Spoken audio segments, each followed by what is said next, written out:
네, 여호수아 오늘 9번째 시간입니다. 구장은 살필 차례인데요. 오늘은 한 구절입니다.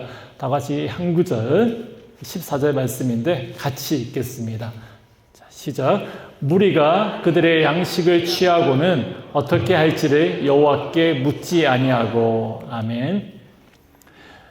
유명한 목사님이죠. 빌리 그레엄 목사님. 여러분 아시죠? 다들. 네, 이분이 언젠가 이런 질문을 받았다고 합니다. 목사님, 전도자로 사역하는 동안에 가장 위기였던 순간이 언제였습니까? 라는 질문을 받았어요. 우리는 목사님이 아마 이런 대답을 하지 않을까라고 기대할지 몰라요. 심각한 건강에 어려움을 당했을 때, 아니면 교회에 큰 문제가 생겼을 때, 아니면 또한 쉴 새 없이 밀려오는 그런 고난 때문이다라고 목사님이 대답하지 않을까라고 생각할 수가 있죠. 그런데 목사님의 대답은 완전히 반대였어요. 완전 반전의 대답을 주셨어요. 내가 가장 힘들었을 때는 사역이 가장 잘 풀리고 있을 그때였다라고 대답을 주셨어요.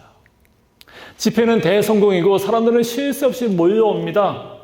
모든 게 완벽한 그 자체였을 때, 바로 그때 나도 모르게 나의 기도의 루틴이 깨어지고 하나님께 컨펌 받는 시간도 줄어들고 내 판단이 하나님보다 앞서게 되더라. 그런 말씀하셨어요. 여러분, 사람은 실패해서 넘어지는 게 아니에요. 사실 잘 나갈 때 넘어집니다. 죄가 많을 때보다 기도가 멈췄을 때 더 위험하고요. 힘들 때보다 살만하다. 그때가 훨씬 더 위험하다는 거예요. 왜 그럴까요? 그때부터 우리 마음속에 일종의 근자감. 아시는 분이 없네요. 근거 없는 자신감. 요즘엔 그렇게 한국에서 줄여 쓰더라고요. 근거 없는 그런 자신감이 슬금슬금 올라오는 거죠. 이 정도는 괜찮다. 이런 것까지 내가 물어봐야 해? 이런 생각이 드는 순간에 우리는 서서히 하나님 없는 결정을 내리게 되는 겁니다. 성도는 죄 때문에만 무너지는 게 아니에요. 너무 잘 풀려서 하나님께 묻고 기도할 그 이유를 잊어버릴 때 무너지게 되는 겁니다. 오늘 우리가 읽은 여호수아 9장 전체를 읽어야 되는데 그중에 가장 핵심되는 말씀만 읽었어요. 이 여호수아 9장은 바로 묻지 않음이 불러온 그 부끄러운 흑역사에 대해서 이야기하고 있어요. 모든 것이 다 잘 되고 있는 것처럼 보이는 그 순간에 하나님께 묻지 않았던 그 한 번의 선택이 고단한 실패의 역사가 되었습니다. 이 이야기를 통해서 우리는 영적으로 가장 좋아 보이는 그 순간이 사실은 가장 조심해야 될 그 순간임을 우리가 다시 한 번 더 말씀으로 확인하는 그런 시간 되기를 소망합니다. 여호수아 9장을 제대로 이해하려면 지난 시간에 다루었던 이 8장의 내용을 다시 한번 리마인드 해야 됩니다. 어떤 일이 있었습니까? 이스라엘은 아이성에서 정말 그야말로 짜릿한 승리를 거뒀어요. 그 전쟁이 끝나자마자 여호수아는 백성들을 끌고 에발산 그리심산으로 갔어요. 그 산에 올랐습니다. 이 장면 한번 머릿속으로 그려보시기 바랍니다. 그리심산, 에발산이 이렇게 있어요. 근데 그 산을 온 백성들이 나눠 서 있어요. 가득 채운 거죠. 그리고 그 산 가운데 중앙에는 언약궤가 있고 제사장들이 서 있고 여호수아가 다 서 있습니다. 그리고 그 산 사이에서 하나님의 말씀이 선포되는 거예요. 아마 이 장면은 이스라엘의 역사 가운데서 가장 뜨겁고 가장 감격스러운 그런 장면 중에 하나였을 것 같습니다. 그런데 성경은 그러한 감격이 채 가시기도 전에 바로 9장으로 넘어가는 거죠. 9장 1절은 이렇게 시작합니다. 이 일 후에. 이 단어만 보면은 꽤 많은 시간이 흘러간 것처럼 보여요. 근데 사실은 그 다음이에요. 막 은혜 받고 막 결단하고 막 하나님 앞에서 서 있었던 바로 그 직후입니다. 그렇게 영적으로 충만한 그때 어떤 일이 있었기 때문에 성경은 그 이후에라는 그런 표현을 쓰고 있을까?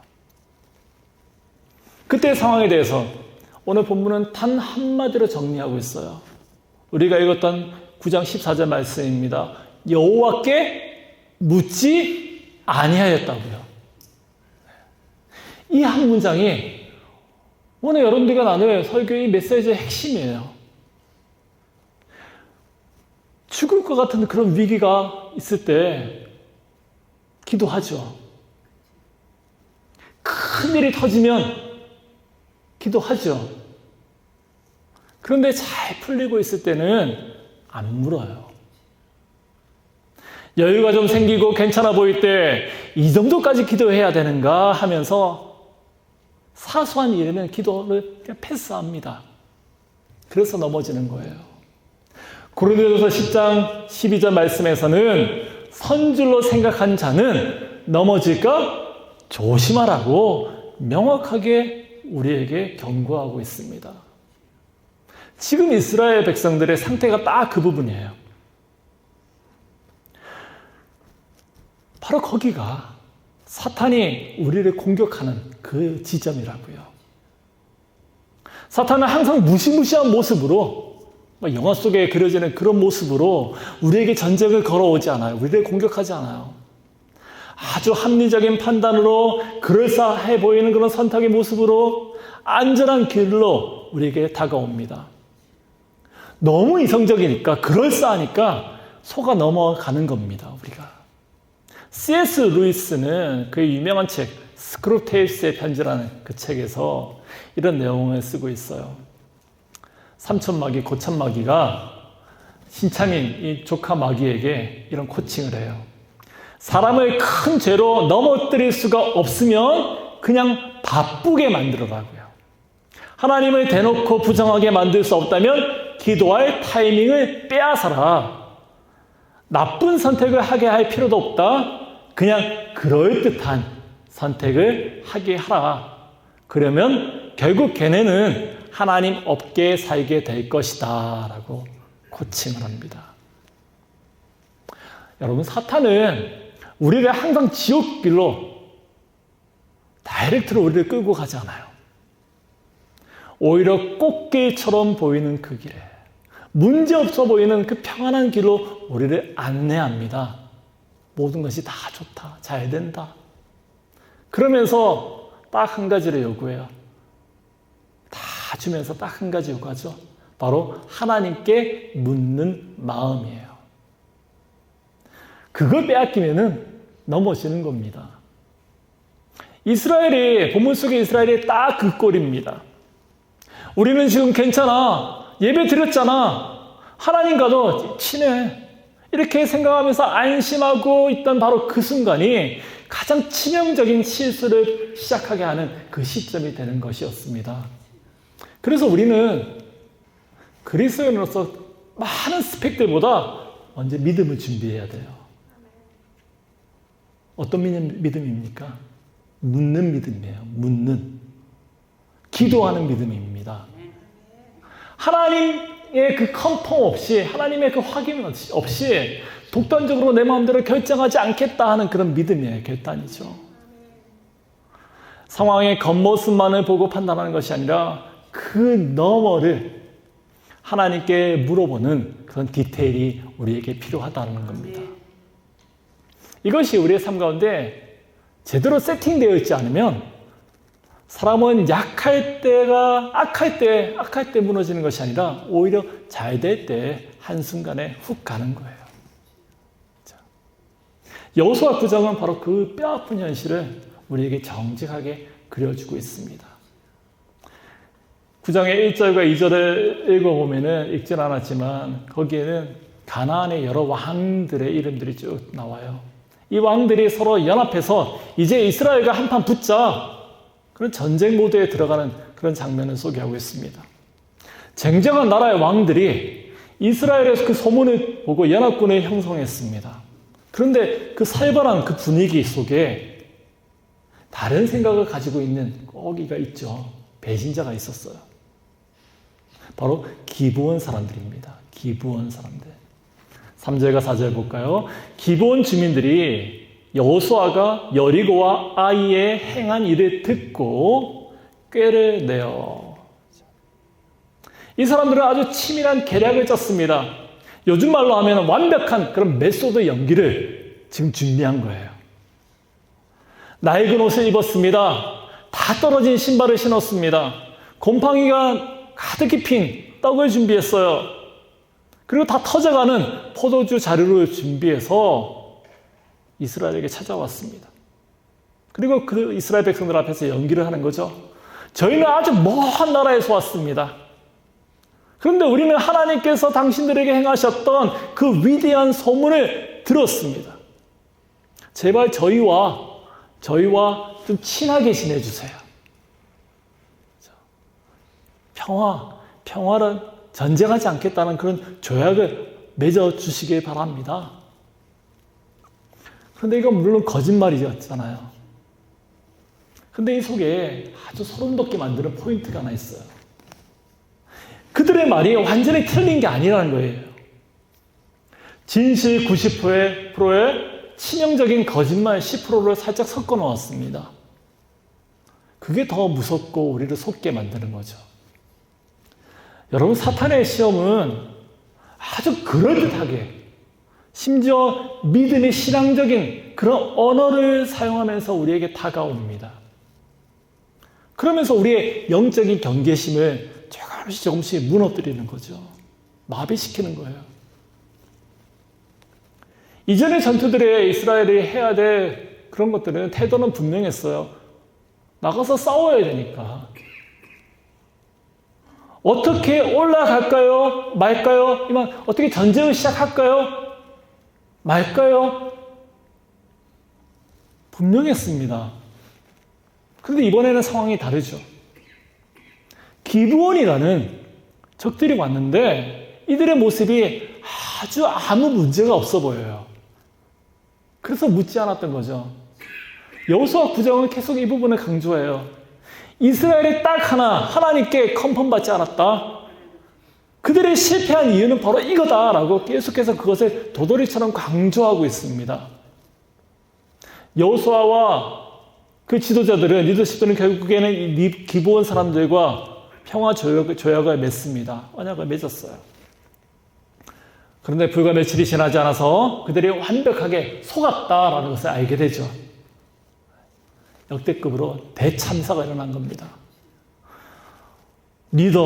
지도자로서의 그 체면도 구겨지고 하나님의 명령,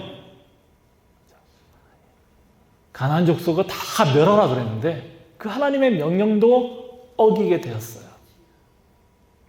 그런데 여기서 정말 놀라운 반전이 있습니다. 여호수아와 그 지도자들이 이 말도 안 되는 이 언약을 깨지 않기로 결심한 거예요. 19절 말씀에 그 답이 나옵니다. 우리가 이스라엘의 하나님 여호와로 그들에게 맹세하였은즉 이제 그들을 건드리지 못하리라. 싸우지 않겠다는 거죠. 원래는 그 민족을 쳐서 없애야 되는데 건드리지 않겠다는 거예요. 비록 속아서 한 약속이지만 하나님의 이름을 걸고 맺은 그 약속이기 때문에 지키겠다는 거예요. 여러분, 신앙이라는 것은 감정이 아닙니다. 신앙은 결단이고요. 그 결단에는 반드시 책임이 따르게 되어 있습니다. 하나님은 오늘도 우리에게 날카롭게 질문을 던지고 계세요. 너는 정말 나에게 묻고 결정한 거냐? 정말 내 이름을 걸고 약속한 거냐고요. 아무리 불리한 상황이 있다 할지라도 그 선택에 대해서 너는 책임질 수 있느냐라고 질문하고 있는 겁니다. 묻지 않고 내린 결정이라 할지라도 거기에는 무거운 책임이 따라오게 되어 있는 겁니다. 기도하지 않고 내렸던 그 선택의 길, 나중에는 내가 고스란히 감당해야 되는 그런 책임으로서의 몫이 된다라는 거죠. 이스라엘이 그렇게 넘어진 거 실패한 것은 그들에게 믿음이 없어서가 아니었어요.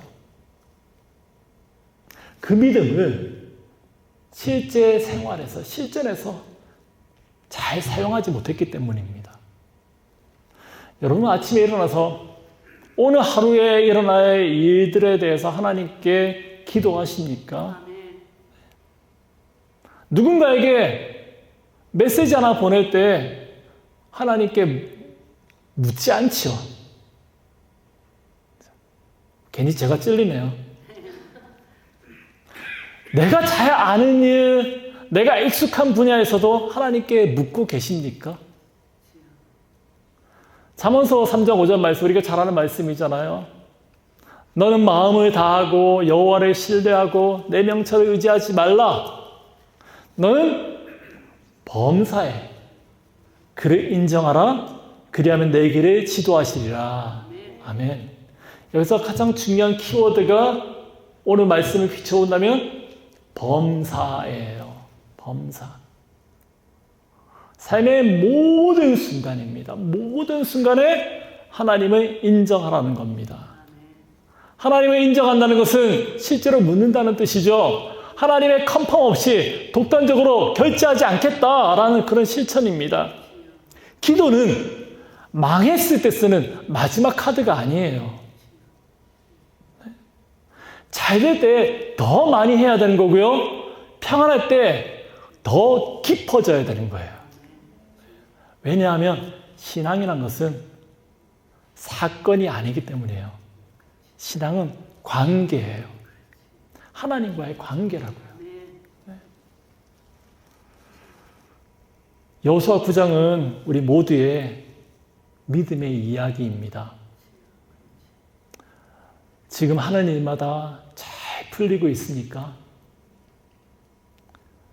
지금 여러분들의 삶이 평안하고 아무 문제가 없습니까? 안 그런 것 같아요. 아이러니하게도 그때가 바로 가장 조심해야 되는 레드 플래그가 떠 있는 순간이에요. 경고. 레드 플래그가 다 떠 있는 순간이라고요. 왜 그렇죠? 그 순간에는 다 잘 되니까. 내 기도가 줄어들기가 가장 좋은 때고요. 나의 판단이 하나님의 그 목소리보다 더 커지기 쉬운 타이밍이기 때문입니다. 여러분, 오늘 기이하는 말씀인데